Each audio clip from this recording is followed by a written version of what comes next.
अस्सलाम वालेकुम नाजरीन, आपकी host doctor Huma Chishti, vice president community of homeopaths Pakistan, आपके साथ एक न्यू प्रोग्राम के साथ आज बात करेंगे हेल्थ स्पेशल पे।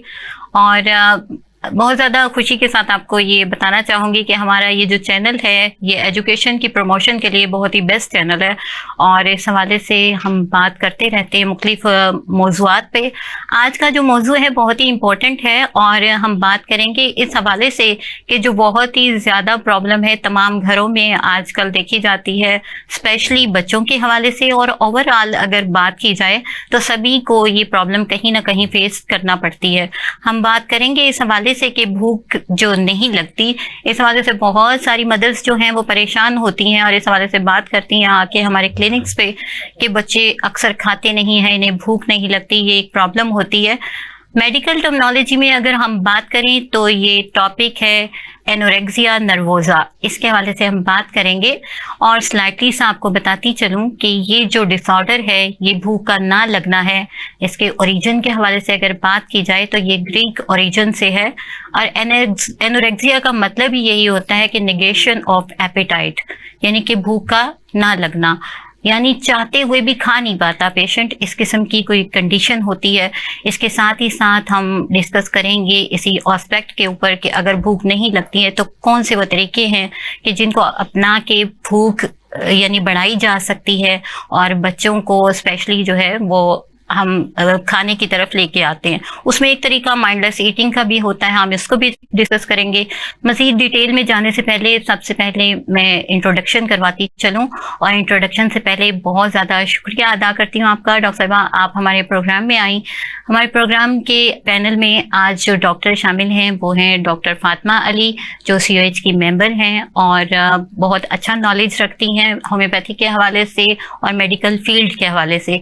इसी तरह हमारे साथ डॉक्टर फरजाना हैं, डॉक्टर फरजाना सबा जो है वो कपिंग थेरेपिस्ट भी हैं और ये होम्योपैथिक डॉक्टर हैं और COH की नायब सदर हैं लाहौर की। बात करते हैं सबसे पहले डॉक्टर फातिमा आपसे कि एनोरेक्सिया के हवाले से बात की कि एनोरेक्सिया के भूख का ना लगना है, जैसे कि आप समझते हैं, तो हमारे नाज़रीन को बताइए कि ये है क्या, इसको ज़रा एक्सप्लेन कीजिए आसान लफ्ज़ों में कि एनोरेक्सिया क्या है। एनोरेक्सिया एक ईटिंग डिसऑर्डर है और सीरियस मेंटल हेल्थ कंडीशन है। बच्चों में भूख का ना लगना और बड़ों में ओवरवेट हो जाने के फियर से अपनी भूख को रिस्ट्रिक्ट कर देना, लिमिटेड कर देना एनोरेक्सिया नर्वोसा कहलाता है। इसकी बहुत सी काजेज हो सकती हैं, जिनमें अनीमिया, जिनमें वेट ओवरवेट हो जाने का फियर हो जाना, बच्चों में खेलकूद की वजह से माइंडलेस ईटिंग कर देना और इसके अलावा gastrointestinal diseases, gastroesophageal reflux disease इसकी बुनियादी वजह है। बेसिकली यानी कि ये भूख का ना लगना है जो कि बच्चों में भी हो सकता है और बड़ों में भी हो सकता है। डॉक्टर साहब, आप इस हवाले में थोड़ा सा एडिशन कीजिए और बताइए कि क्या ये जो एनोरेक्सिया है इसको भी बताइए कि ये क्या है और मजीद बताइए कि भूख का ना लगना जो है क्या ये कोई बीमारी है, क्या है ये? जी, एनोरेक्सिया जो सूरत हाल है उसमें बच्चों को भूख नहीं लगती और उनको इस कदर शदीद खौफ होता है कि कहीं हमारा वजन तो नहीं बढ़ रहा, और बड़ों में भी यही कैफियत आ जाती है कि वो इस खौफ से खाना कम खाते हैं कि हम वजन ओवरवेट हैं और वो अपनी कैलोरीज गिनना शुरू हो जाते हैं और ओवर एक्सरसाइज करना शुरू हो जाते हैं। उनके जहन में एक बिगड़ी हुई शक्ल तस्वुर हो जाता है अपनी जिस्मानी साख्त का, और अगर ये इसको हम बीमारी में लेते हैं क्योंकि ये एक बीमारी की कंडीशन है और ये ज्यादातर इस वजह से हो जाती है बच्चों में कि वो बच्चे जो हैं वो शेड्यूल के बगैर खाना खा रहे होते हैं या उल्टी सीधी चीजें खा रहे होते हैं, जैसे बाजार की चॉकलेट्स खाते हैं या सेलेंटिस वगैरह खाते हैं या ज्यादा फीडर पी लेते हैं, जिसकी वजह से उनको भूख नहीं लगती और कुछ घरेलू माहौल की वजह से भी बच्चे स्ट्रेस हो जाते हैं, जिसकी वजह से वो भूख महसूस ही नहीं कर पाते। सही, डॉक्टर साहबा ने बहुत अच्छे तरीके से एक्सप्लेन किया कि एनोरेक्सिया भूख का ना लगना जो है उसके बहुत सारे एस्पेक्ट्स हो सकते हैं। ये भूख का ना लगना बच्चों में भी है और बड़ों में भी है और इसके जिस तरह से बताया कि नफ्सियाती तौर पे भी असर होते हैं, घरेलू मामलात यानी इन्वायरमेंटल फैक्टर का भी एक असर होता है। इसको हम मजीद डिस्कस करते जाएंगे और इस हवाले से बात करेंगे क्योंकि ये एक ऐसा इशू है जो रोज सामना करना पड़ता है तमाम मदर्स को और वो परेशान होती हैं कि बच्चों को खाना कैसे खिलाया जाए। फोकस हम करेंगे इस हवाले से कि किस तरीके से ये चीज़ जो है उसका सोल्यूशन निकाला जा सकता है। तो डॉक्टर साहबा ये है कि जैसे अभी आपने बात की, आप ही से कंटिन्यू करूंगी कि आपने बोला कि अपना देखते हैं अपने आप को कि मोटा तो नहीं हो रही है, तो वो स्पेशली ये बहुत ज्यादा उनमें होता है जो बहुत ज्यादा मिरर देखते हैं, बार बार जाके अपनी अपीयरेंस को चेक करते हैं इस तरह। और ये शोबिस से रिलेटेड जो यानी प्रोफेशन है इसमें ये बहुत ज्यादा होती है, यानी कि ऑक्यूपेशन का भी इसमें कोई है एस्पेक्ट? हाँ जी, इस हवाले से थोड़ा सा बताइएगा। जी, इस हवाले से ज्यादातर ये बीमारी जो है वो लड़कियों में पाई जाती है। अच्छा, रेशियो इनकी ज्यादा गर्ल्स में, क्योंकि वो समझती हैं कि हम एज ए मॉडल की तरह दिखनी चाहिए और हम स्मार्ट नजर आनी चाहिए। अच्छा, इसमें कसूर किस चीज का है कि ऐसा क्यों? मैं ये कहूंगी सोशल मीडिया का ज्यादा। सोशल मीडिया का इसलिए है कि जो देखते हैं वैसे ही बनने की कोशिश करते हैं, और वैसा बनने की कोशिश में अगर वो इस तरह मोटे लग भी नहीं रहे होते तब भी वो अपने जहन में बना लेते हैं कि हमें और स्मार्ट होना है। इस वजह से वो खाना कम खाते हैं, और अगर खाना खा भी लेते हैं तो उसको या तो कैक की सूरत में निकालते हैं, या तो कुछ पेशेंट इस कदर अपने जहन को सवार कर लेते हैं मोटापे को कि वो कुछ ना कुछ सोल्यूशन बनाते हैं उसका, या ओवर एक्सरसाइज करते हैं कि हम लोग पतले न हो जाएं, और कैलोरीज गिन गिन कर खाते हैं कि हम इस कैलोरीज को बर्न भी कर पाएंगे या नहीं। इवन कि डाइट प्लान का भी उन्हें प्रॉपरली इल्म नहीं होता, और उसके मुताबिक वो जो मर्जी स्किप आउट कर देते हैं, और इस तरह से तो फिर काफी प्रॉब्लम्स भी बनती होंगी ना। और अक्सर ये बच्चों में भी है शिकायत, क्योंकि बच्चे भी आजकल इतनी सेंसिटिव हो चुके हैं अपनी जात के लिए कि वो भी चाहते हैं हम स्मार्ट और स्लिम नजर आएं। तो इस वजह से बच्चों में भी है ये जी। हाँ जी, सही। बच्चे भी यही कैफियत के शिकार होते हैं, वो भी चाहते हैं कि हम स्मार्ट और स्लिम नजर आए, इस वजह से वो सोच के कम खाते हैं और वो शदीद खौफ का शिकार हो जाते हैं कि ये मोटे ना हो जाए। अभी देखिए जैसे एथलीट्स हैं, इनमें तो है ना कि उनका यानी काम ऐसा है कि उनको एक्टिव रहना होता है, तो उनको डाइट कॉन्शियस होते हैं वो लोग, उनमें भी ये चीज बहुत ज्यादा होती है एनोरेक्सिया की। लेकिन ये कि नॉर्मल एक पर्सन को मेरा ख्याल जस्ट मैगजीन्स पढ़ के और वो इधर उधर के यूट्यूब चैनल्स देख के तो मेरा ख्याल अपनी डाइट को खराब नहीं करना चाहिए। हाँ। तो इसीलिए आपको हमने यहाँ बुलाया है ताकि आप हमारे नाज़रीन को गाइड करें कि कौन सी ग़िज़ाइयत है जो कि हम लोग लें तो उससे फ़ायदा होता है, जो उनसे स्किप आउट करें तो कोई प्रॉब्लम नहीं होगी। इस पे बात करेंगे हम। मज़ीद बात करते हैं कि भूख ना लगने के ये जो कंडीशन होती है, तो डॉक्टर फातिमा आप बताइएगा इसकी कोई टाइप्स भी हैं एनोरेक्सिया की? जी, एनोरेक्सिया की बेसिक 2 टाइप्स हैं, restrictive type and binge eating type. Restrictive type में तो पर्सन सिर्फ अपने फूड कैलोरीज को रिस्ट्रिक्ट करता है, जैसे अभी डॉक्टर साहिबा ने कहा कि कैलोरीज कम करता है, स्किपिंग मील्स करता है, अपने मील्स को स्किप कर लेता है, अपने शेड्यूल को थोड़ा सा मैनेज करता है, और उसमें भी हेल्दी स्नैक्स खाता है, अनहेल्दी फूड से अवॉइड करता है। जबकि जो बिंज ईटिंग टाइप है उसमें ना सिर्फ फूड को रिस्ट्रिक्ट करता है बल्कि मेडिकेशन यूज करता है, लैक्सेटिव्स यूज करता है, डायूरेटिक्स यूज करता है, एंटी वोमिटिंग मेडिसिन यूज करता है, जिसकी बिना पर उसको ये फील होता है कि मैं ओवरवेट ना हो जाऊं, इस खौफ से वो मेडिसिन यूज करता है, यानी हेल्पिंग एड के तौर पे वो ये इस्तेमाल करता है। नाज़रीन, डॉक्टर साहब ने बहुत अच्छे तौर पे बयान किया, और इसमें जो चीज़ इम्पोर्टेंट है वो ये कि बगैर यानी किसी डॉक्टर की कंसल्टेशन के अगर वो ऐसा करते हैं कि एंटी परगेटिव्स यूज करते हैं या एंटी डायरेटिक्स यूज करते हैं तो वो नुकसानदेह हो सकती हैं। यानी बहुत ज्यादा अगर ओवर यूरिनेशन होगी तो आपके अंदर से मिनरल्स की तमाम मिकदार निकल जाएगी और थ्रू आउट वीकनेस हो जाएगी बॉडी में बहुत ज्यादा। इसी तरह से अगर लैक्सेटिव्स लेंगे तो इस तरह से भी स्टूल्स बार बार पास जब करेंगे तो उसकी वजह से क्या होगा कि बहुत ज्यादा वीकनेस आ जाएगी फुल बॉडी में, और इस तरह से बजाय आप फ्रेश लुक के क्या होगा कि वीकनेस नजर आएगी और आपका चेहरा जो है फ्रेश नहीं नजर आएगा। तो डॉक्टर साहबा इस हवाले से आप हमें गाइड कीजिए कि मजीद टाइप से अभी बात करते हैं, लेकिन ये बताइए कि क्या सलूशन है कि यानी कौन सी ऐसी डाइट शामिल कर देनी चाहिए कि हमें ये ना करना पड़े कि ऐसी एंटी परगेटिव्स यूज की जा रही हो या इस किस्म की कि वो बस स्किप आउट हो जाए सारा जो कुछ खाया पिया, ऐसा तो नहीं हो। जी, इस तरह की डाइट इस्तेमाल करें जो बच्चों के हवाले से पहले बताऊंगी। जो बच्चे खाना नहीं खाते उनके लिए आप सबसे पहले डाइट में जिंक शामिल करें, जो कि आपके किचन में ही शामिल होती हैं ये चीजें। जैसे कि मीट है, उसमें फिश है और उसमें चिकन वगैरह है, पोल्ट्री की मसनूआत हैं। और उसके बाद आप बच्चों को जो सबसे बेहतरीन चीजें हैं, जैसे हमारे फ्लैक्स सीड आ जाते हैं, पंपकिन सीड्स आ जाते हैं। अक्सर माएँ आती हैं जो बच्चों के बारे में शिकायत करती हैं कि हमारे बच्चे खाना नहीं खाते या शदीद कमी का शिकार हैं, तो उनके लिए हम बताते हैं कि आप पंपकिन सीड्स को ग्राइंड करके उनको 1 चम्मच रोजाना कर दें, बहुत बेहतरीन हो जाता है। और इसके अलावा आप उनको नट्स खिलाएं, वॉलनट खिलाएं, आलमंड खिलाएं और फ्रेश फ्रूट्स, फ्रेश वेजिटेबल्स की तरफ लाएं बच्चों को, ताकि बच्चे उनसे अपनी हाइजीन मुकम्मल कर सकें, अपनी सेहत की तरफ आ सकें। ठीक नाज़रीन, यहाँ आपको बताती चलूं कि अंजीर का बहुत ज़्यादा फ़ायदा है। और घरेलू चूँकि बातचीत हो रही है, तो अंजीर वो फल है कि जो भूख को बढ़ाता है। तो वो बच्चे जो खाते नहीं हैं उनको डेली अगर आप अंजीर खिलाते हैं तो उससे उनकी भूख भी अच्छी होगी, उनका डाइजेस्टिव ट्रैक बेटर काम करेगा और इस तरह से जो है भूख ना लगने का जो सिलसिला है वो बेटर हो जाएगा।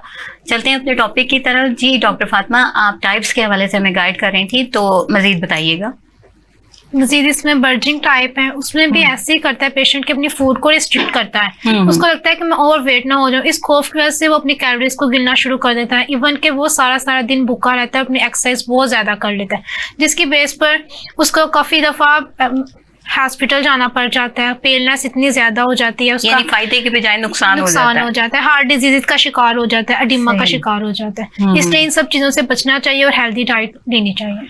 इस हवाले से भी थोड़ा गाइड कीजिएगा कि जब भूख नहीं लगती तो क्या इसके कोई साइकोलॉजिकल इफेक्ट भी होते हैं बॉडी पे, या जिंदगी के ऊपर कोई असरात ऐसे होते हैं? जी, हार्मोनल चेंजेस की वजह से हमें भूख नहीं लगती। अक्सर इस तरह होता है, फाइट एंड फ्लाइट कंडीशन में हमारा कोर्टिसोल लेवल बहुत लो हो जाता है, जिस वजह से हमें भूख नहीं लग पाती। यानी अगर कोई पर्सन डर रहा है, खौफजदा है, तो एंगर की कंडीशन में, फियर की कंडीशन में इस तरह हमारा हार्मोन्स लेवल जब डाउन होंगे तो हमें भूख नहीं लगेगी। अक्सर इस तरह होता है कि ड्यूटी पर स्किपिंग मील्स कर देते हैं क्योंकि टाइम नहीं मैनेज हो रहा होता और उस टाइम हम खाते नहीं हैं, लेकिन उसके बाद जब हमें भूख लगती है हम इतना ज़्यादा खा लेते हैं, ओवर ईटिंग कर लेते हैं कि हमारा डाइजेस्टिव ट्रैक्ट सारा डिस्टर्ब हो जाता है और इसकी वजह से हमें फ़ायदे के बजाय नुकसान की तरफ लेता है। सही।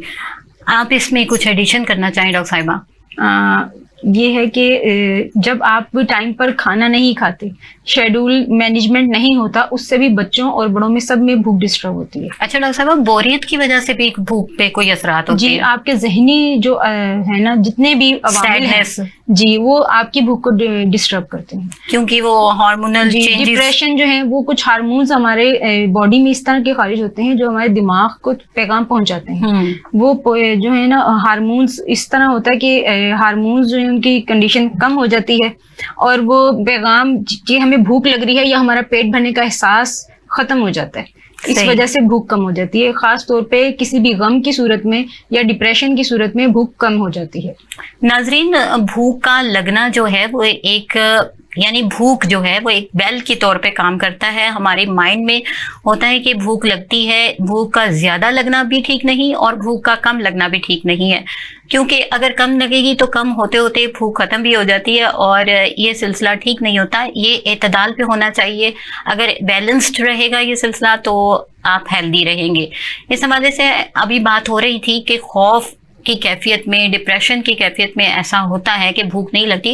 डेफिनेटली ऐसा होता है। आपने देखा होगा किसी इंटरव्यू पे जाना हो, कहीं किसी स्टूडेंट का वाइवा हो, कोई टेस्ट हो या फिर एग्जामिनेशन हॉल में जाना हो, तो बहुत सारे जो स्टूडेंट्स हैं, बहुत सारे बच्चे हैं, एडल्ट्स में भी ऐसा होता है और बच्चों में भी ऐसा होता है कि वो उनको भूख नहीं लगती, वो या तो नाश्ता नहीं करते या वो कुछ खाते ही नहीं है कि नहीं मुझसे नहीं खाया जाएगा। ये वही स्ट्रेस है, वही खौफ है, वही एंग्जाइटी है जिसके हवाले से अभी हमारे डॉक्टर्स ने बात की। अब मजीद इसके हवाले से हम आगे चलते हैं और बात करते हैं कि एनोरेक्सिया जो जिसको हम डिस्कस कर रहे हैं आज, तो क्या होती हैं इसकी अलामात अगर वो किसी पर्सन को हो जाता है? डॉक्टर फातिमा, क्या अलामात होंगी इसकी, सिम्टम्स क्या देखने को आती हैं? अगर हम बच्चों की बात करें तो उनका अक्सर उनको कॉन्स्टिपेशन का शिकार रहेंगे। उनको भूख ना लगने की वजह से कॉन्स्टिपेशन हो जाएगी, उनका डाइजेस्टिव ट्रैक्ट डिस्टर्ब रहेगा, गैस्ट्रोएसोफेगल रिफ्लक्स डिजीज का शिकार हो जाएंगे वो। और अगर हम बड़ों में बात करें तो उनमें पेलनेस आ जाएगा, dizziness, low blood pressure, heart diseases, oedema की कंडीशन पैदा हो जाएगी और इस कदर सीवियर हो जाएगी कि उनको हॉस्पिटलाइज करना पड़ेगा। सही। मजीद कोई अलामत आप इसमें? अलामत ये होंगी कि जो बच्चे या बड़े, उनके सबसे पहले आप फेस से पहचान लेंगे कि ये एनोरेक्सिया के पेशेंट हैं। उनकी आंखों में हल्के होंगे, जर्दी माइल रंग होगा, उनका डाइजेस्टिव सिस्टम टोटली डिसऑर्डर होगा और उनके चेहरे पे कोई खुशी के आसार नहीं नजर आ रहे होंगे, यानी कि बहुत ज्यादा गमगीन और दुखी नजर आएंगे वो, और साथ ही साथ वो चिड़चिड़े और बदमिजाज होंगे। बिल्कुल, ये बहुत ज्यादा देखने में आता है कि ऐसे जो पर्सन्स होते हैं उनका मिजाज मिजाज डिस्टर्ब होकर रह जाता है और इरिटेबल कंडीशन बहुत ज्यादा देखने में आती है। बल्कि बहुत सारे लोगों में तो ये कंडीशन भी होती है कि जब उन्हें भूख लगी होती है तो वो इरिटेबल हो जाते हैं और गुस्से का शिकार हो जाते हैं। हाँ जी, बर्दाश्त नहीं होती भूख, कुछ इस किस्म की कंडीशंस भी होती हैं। लेकिन चूंकि हम यहाँ बात कर रहे हैं भूख ना लगने के हवाले से, तो नाजरीन आपको बताती चलूं कि अंडर वेट हो जाते हैं, यानी कि उनका वजन बहुत ज्यादा कम हो जाता है। और अंडर वेट इस तरह से कि 18.5 से कम अगर BMI हो जाता है, यानी बॉडी मास इंडेक्स अगर इतना कम हो जाता है, तो दैट्स मीन कि पेशेंट एनोरेक्सिया की तरफ जा रहा है। तो वहाँ नोटिसेबली देखना चाहिए कि ये चीज़ क्या है, इसको डील करना चाहिए। जैसा कि डॉक्टर साहबा ने बात की, तो मिजाज के हवाले से भी बताइएगा कि भूख ना लगने से मिजाज पे जो असरात होते हैं वाकई होते हैं, अगर होते हैं तो वो कैसे होते हैं, जरा हमारे नाज़रीन को बताइएगा। जी, भूख ना लगने की वजह से हमें उस टाइम तो कुछ फील नहीं होता, थोड़ी देर तो हम कंट्रोल कर सकते हैं, अपने हार्मोन्स को भी कंट्रोल कर सकते हैं। लेकिन जब बहुत ज़्यादा भूख लगती है, एक्सेसिव फॉर्म में, हम एंगर में आ जाते हैं, गुस्से में आ जाते हैं और फिर तौर पर होती है।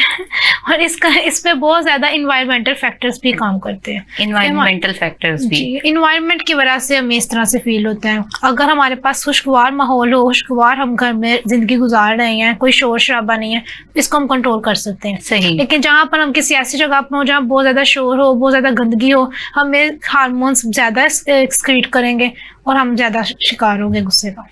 इसमें डाइट का भी कोई रोल है डॉक्टर साहबा, कि अगर होता है कि मतलब डाइट अच्छी नहीं है तो भी एनोरेक्सिया की तरफ जाती है या भूख ना लगने की कंडीशन हो सकती है? जी, ऐसा है, क्योंकि आप जब तक हेल्दी फूड नहीं खाएंगे और आप बाजार के आर्टिफिशियल मसालों के साथ लगे हुए फूड्स खाएंगे, उससे भी आपकी भूख कम होती है। जैसा ये जंक फूड चल रहा है मसालों में एक जो मसालेदार जो खाने हैं उसमें एक एंजाइम होता है, एक मुरक्कब होता है कैप्सिसिन, वो आपके दिमाग को कहता है कि ये जैसे खाना इसमें कम खाया जाता है, इससे ना आपके पेट भरने और भूख लगने के फीलिंग को फुलनेस कर देता है ना वो। हाँ जी, बिल्कुल ऐसे लगता है पेट भरा भरा है, जैसे पेट भर गया हमारा बहुत जल्दी। सही। जिस वजह से आपको भूख कम लगती है।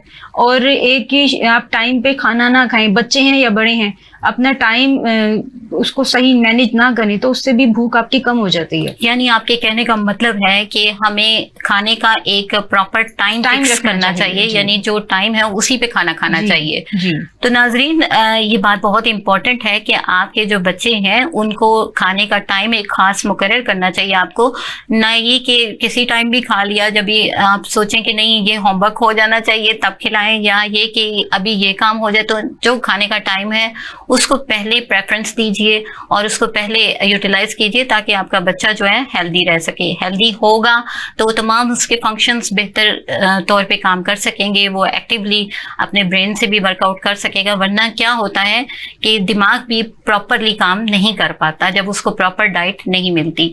मजीद आगे चलते हैं और बात करते हैं कि ज्यादातर किन लोगों में एनोरेक्सिया की कंडीशन होती है? एनोरेक्सिया की कंडीशन बेसिकली टीनेज गर्ल्स में होती हैं जो खुद को स्लिम एंड स्मार्ट दिखाना चाहती हैं। सही। जिनमें ये ज्यादा पाया जाता है कि हम खूबसूरत दिखें, उनमें एनोरेक्सिया कंडीशन हो सकती है। अच्छा। और बच्चों में जिनको उनके पसंद का खाना ना मिलता हो या उनकी मदर उनकी केयर नहीं करती, जिस टाइम मर्जी उनको फुल रोटी खिलाना शुरू कर दें, हालांकि बच्चे को भूख नहीं है। जितनी बच्चे को भूख है आप उतनी रोटी खिलाएं, बाद में उसको दोबारा कुछ और खिला दें, फ्रूट्स खिला दें, उनको जूसेस पिला दीजिए।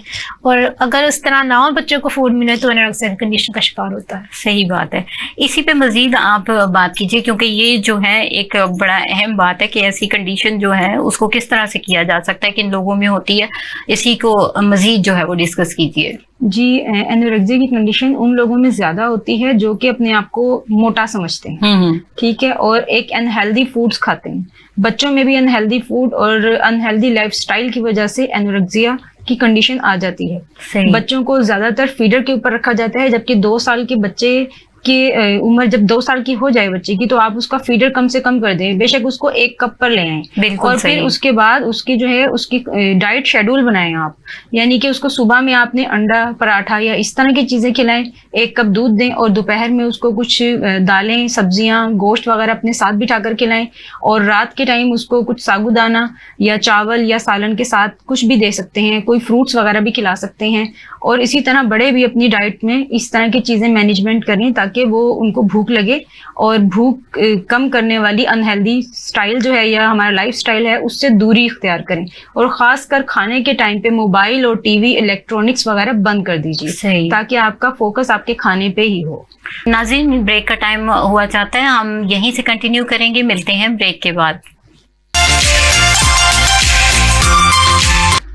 जी तो नाज़रीन, ब्रेक के बाद हम अपने टॉपिक के साथ आपसे फिर बात करते हैं। यहाँ बात करेंगे इस हवाले से, एक इम्पोर्टेंट जो पॉइंट मेरे जहन में आ रहा है वो ये कि जो अभी डॉक्टर साहिबा ने बात की, बहुत इम्पोर्टेंट बात की कि जब बच्चे खा रहे होते हैं तो उसके साथ बैठे, आप उनके साथ बैठेंगे तो उनको प्रमोशन होगी इस तरफ के वो खाएं। होता क्या है, समटाइम ऐसा होता है हम बच्चों को खाना तो दे देते हैं, उनके साथ बैठते नहीं हैं, उनको कहते हैं आप खाएं, तो इस तरह से उनका लैक ऑफ इंटरेस्ट होता है। तो ये चीज़ भी बहुत ज़्यादा मैटर करती है, आप उनका इंटरेस्ट डेवलप करने के लिए उनके साथ बैठें। सेकंड पॉइंट जो बहुत ज़्यादा इंपॉर्टेंट है कि लगातार एक ही तरह का खाना बच्चे नहीं पसंद करते, उनको अदल बदल के जब आप खाना देंगे, चेंज करेंगे, बार बार उसमें क्रिएटिविटी लाएं, उसमें थोड़ा चेंज लाएंगे, हर दफ़ा वही फूड को डिफरेंट तरीकों से जब आप उसको बच्चे को नरिश करेंगे, वो उनको खिलाएंगे, तो डेफिनेटली बच्चे को इंटरेस्ट भी होगा और वो खाएगा भी।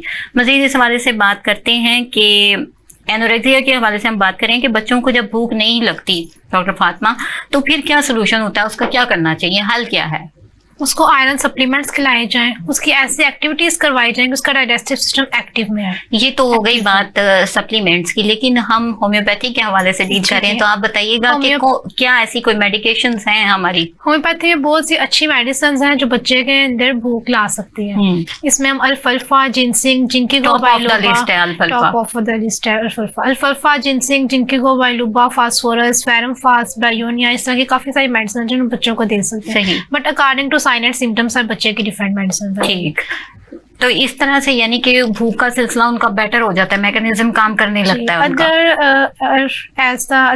ऑन द अदर हैंड हम बच्चों के भूख के बारे में बात करें तो यहाँ पर मैं ऐड करना चाहूंगी कि बच्चों को डिफरेंट फ्लेवर्स के खाने किस तरह खिलाए जा सके। उनको दूध में डिफरेंट फ्लेवर्स ऐड करके दें, जिस तरह बच्चा दूध नहीं पीता, जिस तरह चॉकलेट्स, या उनको लालच दे सकते हैं कि अगर आप ये खाओगे तो मैं आपको गिफ्ट के तौर पर ये इनाम दूंगा। सही, इस तरह से बच्चों की भूख बढ़ाई जा सकती है। उसके अलावा साबूदाना की खीर या हलवा, हम हलवे में फ्लेवर्स ऐड कर सकते हैं, आलमंड्स ऐड कर सकते हैं, काजू ऐड कर सकते हैं, जिससे बच्चे की भूख बढ़ाई जा सकती है। नाज़रीन, बहुत ही अच्छे तौर पे डॉक्टर साहबा ने बताया कि ये चीज़ें जो हेल्दी हैं, जैसे नट्स के हवाले से हमारी डॉक्टर फरजाना ने भी बताया कि नट्स जो हैं वो खिलाने चाहिए, लेकिन बच्चे समटाइम खाते नहीं हैं। तो उसका तरीका ये है कि आप उनको ग्राइंड करके तो जो फूड उसको दे रहे हैं उसमें शामिल कर दीजिए। इस तरह से वो इन चीज़ों को ले लेंगे और ग़िज़ाइयत भी उनको पहुँचेगी।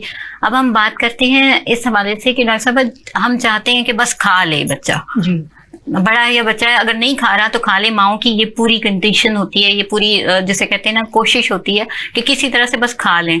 तो उसके लिए वो क्या करती हैं, आजकल जो बहुत ज़्यादा ट्रेंड है कि मोबाइल सेट करके लगाती हैं, ये देखो आपके पसंद के कार्टून है, इनको देखिए, या उनकी इंटरेस्ट से रिलेटेड कोई भी चीज़ लैपटॉप पे लगा दी, टीवी ऑन कर दिया। तो इस तरह से वो एक कंडीशन डेवलप करती है माइंडलेस ईटिंग। तो इस हवाले से आप हमारे नाज़रीन को कुछ बताइए कि ये उनको तो नहीं पता कि ये क्या करवा रहे हैं वो, तो ये माइंडलेस ईटिंग क्या है? माइंडलेस ईटिंग को एक्सप्लेन करने के लिए मैं आपको ये आसान अल्फाज में बताऊंगी कि बेध्यानी से खाना।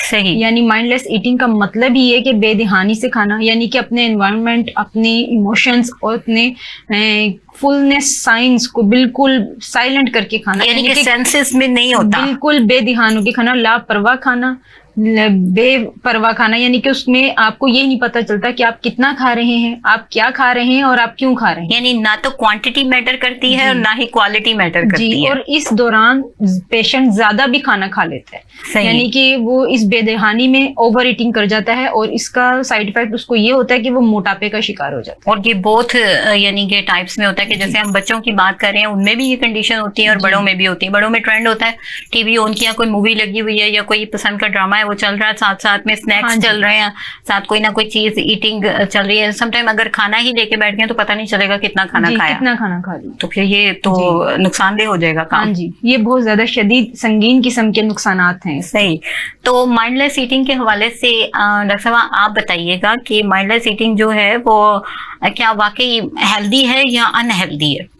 अगर हम बच्चों की बात करें तो बच्चों में माइंडलेस ईटिंग का जो कॉन्सेप्ट है वो उनको हेल्दी बनाएगा, क्योंकि उनको किसी तरह उनको नरिश तो करना है, जो बिल्कुल नहीं खा जो रहे। बिल्कुल नहीं खा रहे उनको थोड़ा बहुत पहले माइंडलेस ईटिंग की तरफ लेकर आएंगे, लेकिन प्रॉपर उनको साथ साथ गाइड भी करेंगे। Habitual नहीं करना। इतने टाइम के लिए आपको टीवी स्क्रीन दी है हमने, इसके बाद आपने फिजिकल एक्टिविटी की तरफ सही। जाना है, आपने अपने खिलौनों के साथ खेलना है, अपने बड़े दोस्तों के साथ खेलना है।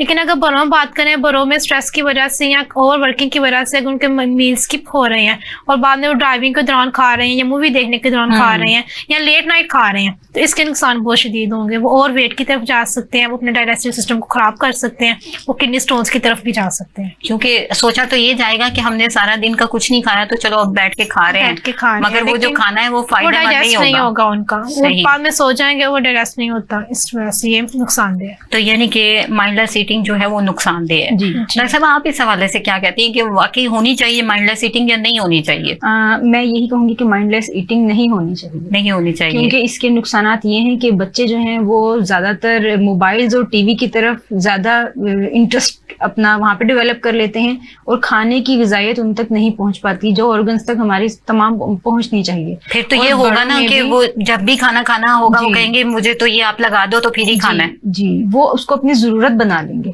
आप उसकी जरूरत ना बनने दें। मोबाइल्स और जो भी इलेक्ट्रॉनिक चीजें हैं वो सब आप ऑफ करके उसको खाना खिलाएं, उसका इंटरेस्ट डेवलप करें खाने में और सबके साथ बिठाकर उसको खाना खिलाएं, खानदान के साथ मिलकर बैठकर खाना खिलाने की आदत डालें। बल्कि मेरे ख्याल से कि सिटिंग का जो एक प्रॉपर जगह होनी चाहिए कि जहाँ पर आप खाना खा रहे हैं और वहीं पर ही खाया जाए, बजाय ये कि कभी आप टीवी रूम में खा रहे हैं या जी। आप लाउंज में बैठ के खा रहे हैं, ये चीज नहीं होनी हाँ चाहिए। जी।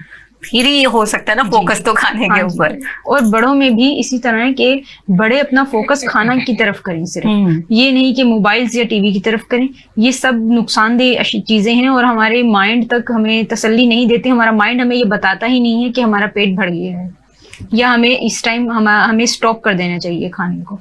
इसी पे आप मजीद ऐड कीजिए कि जैसे कि इम्प्रॉपर शेड्यूल है कि किसी का, वो भी वजह बन सकता है माइंडलेस ईटिंग की। जी, माइंडलेस ईटिंग की मेन वजह इम्प्रॉपर शेड्यूल ही है, क्योंकि शेड्यूल के मुताबिक खाना खाया नहीं जाता।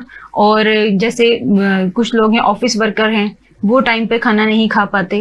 कुछ वुमेन्स हैं जो अपने घर में या बाहर इतना बिजी होती हैं जो कि टाइम पे खाना जैसे नहीं खा वर्किंग पाती। वुमेन है, इनमें टीचर्स जी। भी हैं, ऑफिस और वर्कर। बच्चे जो हैं वो भी अक्सर माइंडलेस ईटिंग की तरफ इस तरह आते हैं कि उनके या तो पेपर्स हैं या फिर उनके टेस्ट वगैरह इस तरह के होते हैं कि वो अपनी टेंशन को अपने सर पे सवार कर लेते हैं और खाना नहीं खाते या एक टाइम की भूख को स्किप कर देते हैं। बहुत सारे, बल्कि वो ये कहते हैं कि खाना खा लिया जाए तो प्रॉपर स्टडी नहीं होती या जी। फोकस नहीं होता और सारा रात पढ़ते हैं और फिर कुछ खाते नहीं है। जी, तो उससे भी ये वजह तो उनको बन सकती समझाएं है। कुछ थोड़ा सा कि किस तरह होना चाहिए, ऐसे नहीं करना शेड्यूल के चाहिए। मुताबिक आप खाना खाएं और प्रॉपर टाइम, सुबह नाश्ता, ब्रेकफास्ट बहुत अहम, एक दिन का एक खाना एक बहुत अहमियत का हामिल है। जो सुबह का नाश्ता वो बच्चों के साथ बैठ के करें, बच्चों को भी करवाएं और खुद भी करें। और दोपहर का खाने का टाइम भी आप प्रॉपर मैनेज करें कि इस टाइम ही हम सब लोगों ने खाना खाना है और अपने बच्चों को भी तरबियत दें कि वो सबके साथ बैठ के उसी टाइम पर ही खाना खाएं। और इसी तरह रात का जो खाना है वो अक्सर माएं लेट कर देती हैं कि आपके वालिद आएंगे तो खाएंगे। हाँ, ये बहुत इंपॉर्टेंट बात है, बिल्कुल जी। सही बात। तो आप वालिद का इंतजार ना करें, आप अपने बच्चे की रूटीन के हिसाब से उसको सोने के टाइम से उसके हिसाब से उसको खाना दें। शाम के 7 से 8 बजे तक उसको खाना देकर उसको सुलाएं ताकि वो अपनी रात की खाने को स्किप ना करे। बिल्कुल, क्योंकि इस तरह से कोई एक रूटीन नहीं रहेगी। उसके पापा अगर जल्दी आएंगे या देर से आएंगे तो बच्चे की तो रूटीन हो हाँ जाएगी जी। खराब। जी। तो बच्चों का एक टाइम टेबल अलग होना चाहिए। जी, बच्चों के सही। टाइम टेबल के हिसाब से उसको खाना खिलाएं। क्योंकि बड़ों को तो समझाया जा सकता है लेकिन जी। बच्चों को हमने खुद गाइड करना जी। होता है। तो और बहुत बच्चे बेहतरीन को आपने कभी भी बात आप की। अकेले ना बिठा के खाना खिलाएं, हमेशा उसके साथ बैठकर कुछ ना कुछ उसके साथ बैठकर करते रहें। उसको या तो खाना खिलाएं और मेरे ख्याल से साथ खाएं भी उसके। जी, उसके साथ थोड़ा सा खाएं ताकि उसको ये भी तरबियत मिले कि मैंने खाना खाना है।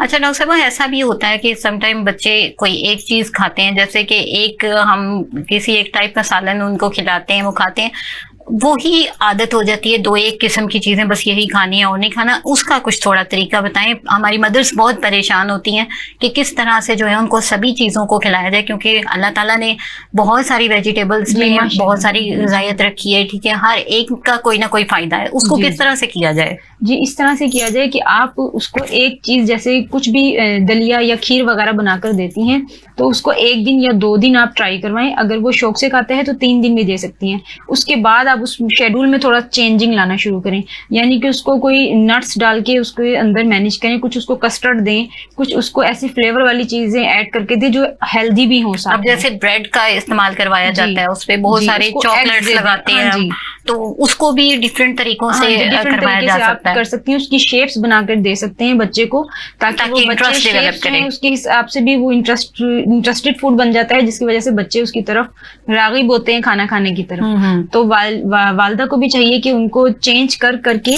और उसकी अच्छी तरीके से शक्ल बनाकर बच्चे को खाने की तरफ रागिब करें। और अक्सर इस तरह भी देखा है कि जब आप खाना तैयार कर रहे होते हैं तो बच्चे को अपने साथ खड़ा करें, ये बहुत अच्छी बात है, ये कैसे पक रहा है और अब इसमें हम ये ऐड करेंगे, उससे उसका इंटरेस्ट डेवलप होता है खाना खाने में। बिल्कुल, और फिर उसको बताएं कि बहुत यम्मी ये बन रहा है, आप खाएंगे, देखिए बहुत इसमें टेस्ट होगा, मजा आएगा, ये चीजें आप करेंगे। बिल्कुल सही बात है, ये बच्चे का इंटरेस्ट बढ़ाने के लिए बहुत ही अच्छी बात बताई आपने। तो हम बात कर रहे थे एनोरेक्सिया के हवाले से नाजरीन, तो फिर बात करते हैं। और डॉक्टर फातिमा, आप हमें बताइएगा कि एनोरेक्सिया की क्या कॉजेज होती हैं, क्या वजूहत होती हैं जिसकी वजह से भूख नहीं लगती है? सबसे मेन काज इसका हार्मोनल डिस्टरबेंस आता है। इसके बाद हम बात करेंगे स्लीप वेक साइकिल का डिस्टर्ब होना। अच्छा, यहाँ एक क्वेश्चन करना चाहूंगी, आपने कहा हार्मोन का डिस्टरबेंस आता है, तो हार्मोन का डिस्टरबेंस जो है वो किसी भी एज में हो सकता है? जी, ये किसी भी एज में हो सकता है, बट मोस्टली टीनेज गर्ल्स में आता है। सही, क्योंकि उस टाइम वो बहुत ज्यादा जज्बाती होती हैं, उनमें डर भी ज्यादा होता है, उनमें खौफ भी ज्यादा है, उनमें स्ट्रेस भी ज्यादा कंडीशन है, और किसी भी कंडीशन हमारे हार्मोन्स जहाँ डिस्टर्ब हुए वहाँ पे एनोरेक्सिया का शिकार आप इजीली हो सकते हैं। इसलिए हमें उन चीजों को एहतियात करनी चाहिए, मैनेज करना चाहिए साथ साथ। तो एक तो हो गए हार्मोन्स जी, उसके बाद हमारा स्लीप वेक साइकिल का डिस्टर्ब होना। स्लीप वेक साइकिल को हमें एक प्रॉपर शेड्यूल के मुताबिक रात को सोना चाहिए, सुबह शेड्यूल के मुताबिक हमें सुबह उठना चाहिए, अपना वर्क करना चाहिए तमाम। अगर हम यहाँ पर डिस्टर्बेंस कर रहे हैं, हमारा प्रॉपर माइंड नई नींद पूरी हुई और हम वर्क ज्यादा करेंगे और हम अपनी स्किप कर देंगे मील्स को, उसकी वजह से एनोरेक्सिया का शिकार हो सकते हैं। यानी कि नींद भी इस पे जो है वो असरअंदाज होती है। जी, यहाँ पे नींद बहुत ज्यादा जरूरी है। और अगर 4 वीक्स तक आपको लगे कि आप स्किप मील्स कर रहे हैं, आप डिजीनेस फील कर रहे हैं, आप पेलनेस फील कर रहे हैं, आपकी आईज अंदर की तरफ जा रही हैं, हल्की आ रही हैं, तो आप फौरन डॉक्टर से रजू कीजिए, क्योंकि वो एनोरेक्सिया कंडीशन में जा रहे हैं। कोई जेनेटिक फैक्टर्स भी होते हैं इसमें? इसमें जेनेटिक फैक्टर्स भी हैं, लेकिन इसकी रेशो बहुत कम है। ये 100 में से कोई एक आध पर्सन को इस तरह होता है कि वो एनोरेक्सिया का। सोशली कितना इसका, यानी सोशली फैक्टर्स कितना है या एनवायरमेंटल फैक्टर्स का कितना हाथ है इसमें? एनवायरमेंटल फैक्टर्स का तो बहुत बड़ा हाथ है इसमें। जैसा एनवायरमेंट होगा वैसे आपका बच्चा अडॉप्ट करने की कोशिश करेगा। अगर वो सोशल मीडिया बहुत ज्यादा यूज करता है, वहां पर देखता है कि मॉडलिंग किस तरह हो रही है, एक्टर्स आजकल क्या कर रही हैं, खुद को स्लिम किस तरह से रख रही हैं, फिर वेट लॉस के जो आजकल काफी आए हुए हैं, वो अडॉप्ट करने की कोशिश करेगा और वो एनोरेक्सिया की कंडीशन में। और ये जिस तरह से एड्स आ रहे होते हैं, शवारमा, बर्गर और ये ड्रिंक्स, हर तरह की मशरूबात होते हैं, बेवरेजेस, तो ये भी तो देख के जो है वो ट्रेंड बनता है ना, इसमें भी होता है। तो ये जंक फूड जब जाता है तो मसला तो खराब हो जाता है वहाँ पे। जंक फूड्स मोस्टली हम लेट नाइट ईटिंग में लेकर आते हैं, लेट नाइट खाते हैं हमारा। ये आप हमारे नाज़रीन को बताइए कि लेट नाइट ईटिंग में जंक फूड कितना नुकसानदेह हो सकता है? बहुत ज्यादा, क्योंकि हम खाते हैं, हमने साथ ही सो जाना होता है ना, हमारी वॉक होती है ना कोई एक्सरसाइज होती है, हमारा डाइजेस्टिव ट्रैक्ट सारा का सारा खराब हो जाता है। अक्सर लोगों को शिकायत होती है कि सुबह उठते हैं बर्निंग होती है, उनको बहुत ज्यादा डकार आ रहे होते हैं, बहुत ज्यादा उनके सोरनेस आ रही होती है मुंह से। अक्सर इस तरह के खवातीन या इस तरह के पेशेंट्स देखने में आए हैं कि वो कॉन्स्टिपेशन का शिकार रहते हैं, तो उसकी मेन वजह लेट नाइट ईटिंग ही गिनी जा सकती है। बिल्कुल, जैसे डॉक्टर साहब ने कहा कि लेट जाते हैं और उसके बाद हार्ट बर्न की कंडीशन डेवलप करती है, ये शिकायत करते हैं पेशेंट। नाजरीन, यहाँ एक बात बताती चलूँ, जैसे हमारे नबी करीम सल्लल्लाहु अलैहि वसल्लम की सुन्नत है, आपने फरमाया कि जब कुछ खाएं पिएं तो उसके बाद 40 कदम जरूर चलें। तो ये 40 कदम इसीलिए होते हैं ताकि हमारा डाइजेस्टिव ट्रैक्ट जो है वो डिस्टर्ब नहीं हो और बल्कि यूटिलाइज हो, मोबिलिटी रहे उसमें, और उसकी वजह से तमाम एसिडिटी जो है वो नॉर्मल हो जाती है। तो ये बहुत पहले से बता दी गई वाली बातें हैं जो हम मेडिकली प्रूवन हैं, और अब मेडिकल में भी इस चीज़ की इम्पोर्टेंस है कि हमें वॉक करनी चाहिए। बहुत ज़्यादा तेज़ कदमों से नहीं, बल्कि आहिस्ता आहिस्ता से वॉक करनी चाहिए। 30 मिनट्स की वॉक बहुत इंपॉर्टेंस रखती है जब खाना खा लें। तो अगर कोई 30 मिनट नहीं करता, 15 मिनट्स लाजमी तौर पे वॉक कीजिए और आहिस्ता आहिस्ता हल्के कदमों से चलें, तो ये बहुत ज़्यादा फ़ायदेमंद होता है। मज़ीद बात करते हैं इस हवाले से। तो डॉक्टर साहब, आप हम बात कर रहे थे माइंडलेस ईटिंग के हवाले से, इससे कैसे बचा जा सकता है, ये बताइएगा। इससे इस तरह बचा जा सकता है कि आप अपने खाने के ऊपर फोकस करें और खाने को आहिस्ता आहिस्ता खाएं, और अपनी जो बेदिहानी वाली कंडीशन है वो आप अपना फोकस जो है वो खाने की तरफ करें और खाने को चबाकर खाएं, और जितना हो सके आहिस्ता आहिस्ता खाएं, ताकि आपके माइंड को सिग्नल मिले कि आप खाना खा रहे हैं। और जहां पर आपका पेट भर जाता है वहां पर आपका माइंड आपको सिग्नल देता है कि अब आपका पेट भर गया है। और इससे इस तरह बचा जा सकता है कि आप दूसरी चीज़ों की तरफ ध्यान ना दें, जैसे मोबाइल्स हो गए या दूसरी चीज़ें हो गई, और एक अपने प्रॉपर टाइम पे खाना खाएं। इसके अंदर सबसे पहले ये है कि टाइम पर खाना खाएंगे तो उससे भी आपकी माइंडलेस ईटिंग जो है वो काफ़ी बेहतर हो जाती है। स्नैक्स वगैरह के हवाले से भी गाइड करें कि इनको भी तो फिर अवॉइड करना होगा ना माइंडलेस। आपको स्नैक्स और अपने जो जितने भी बाहर के फूड्स हैं, जंक फूड हैं, फास्ट फूड हैं, ये सब आपको अवॉइड करने चाहिए। आपको हेल्दी खाना घर पर तैयार करके खाना चाहिए, और उसमें फ्रेश वेजिटेबल्स के सैलेड वगैरह यूज़ करने चाहिए, और आपको नट्स वगैरह यूज़ करने चाहिए। अल्लाह ताला ने बहुत सारी चीज़ें हमें अता फरमाई हैं, उसमें सबसे फ़ायदा लें आप, बजाय ये कि आर्टिफिशियल फ्लेवर की तरफ जाएं। तो डॉक्टर साहब, आप बताइए डॉक्टर फातिमा कि स्पाइसी फूड जो है या ये, और इसके अलावा मेडिसिन वगैरह जो इस्तेमाल करते हैं, कोई मेडिसिन भी ऐसी हैं कि जो भूख ना लगने का बायस बनती हैं, इस तरह की कंडीशन हो सकती है? मेडिसिन का इम्प्रॉपर यूज, या हम जिस तरह करते हैं कि घर में रखी मेडिसिन है, कोई प्रॉब्लम हुआ जाके मेडिसिन खा ली। पैराडोल तो बहुत ज्यादा खा ली जाती है। जी, पैराडोल तो ऐसे ऐसे हम बंटी खा रहे हैं, यम्स खा रहे हैं, बिल्कुल। तो इनका मिस यूज करने से हमारी भूख मर सकती है, भूख खत्म हो सकती है। इसके अलावा हम बात करेंगे स्पाइसी फूड्स की, तो जैसे हम स्पाइसी फूड्स खाते हैं हमारे स्टोमक में एक एंजाइम है ज्यादा एक्टिव होता है, पेप्सिन बहुत ज्यादा बनना शुरू होता है, जिसकी वजह से हम एसिडिटी का और हार्ट बर्निंग का शिकार रहते हैं। अक्सर पेशेंट में देखा जाता है कि वो बहुत ज्यादा शिकायत करते हैं कि हम तो कुछ खाते भी नहीं है और हमारे स्टमक में फिर भी जलन होती है, फिर भी बर्निंग का शिकार होते हैं। वो इसी तरह होता है कि वो पहले जंक फूड्स खा चुके होते हैं, वो प्रॉपर उनको डाइजेस्टिव सिस्टम नहीं कर रहा। अब डाइजेस्टिव सिस्टम उनका मांगता है कि हमें स्पाइसी फूड्स और दें, क्योंकि वो इतने ज़्यादा हैबिचुअल हो चुके हैं। और इस तरह की कंडीशन में आपको बिल्कुल भी नहीं खाने चाहिए, बल्कि आप उसके अलावा आप हेल्दी फूड की तरफ आएँ। यानी आप भूख कम कर देंगी लेकिन आपका वेट ज़्यादा कर देंगी। आप इसके अलावा आप जब खाना खाएं, स्पाइसी फूड्स खाएं, बर्निंग का शिकार होने लगे, तब फौरन से दूध का ग्लास पी लीजिए। इस वजह से आपके एंजाइम्स की पीएच कम होना शुरू हो जाएगी, आपकी एसिडिटी कम होगी और आप फ्रेश फील करेंगे। सही। और दूध स्पेशली जो है वो ठंडा दूध उस वक्त जो है वो फायदेमंद होता है एसिडिटी के लिए।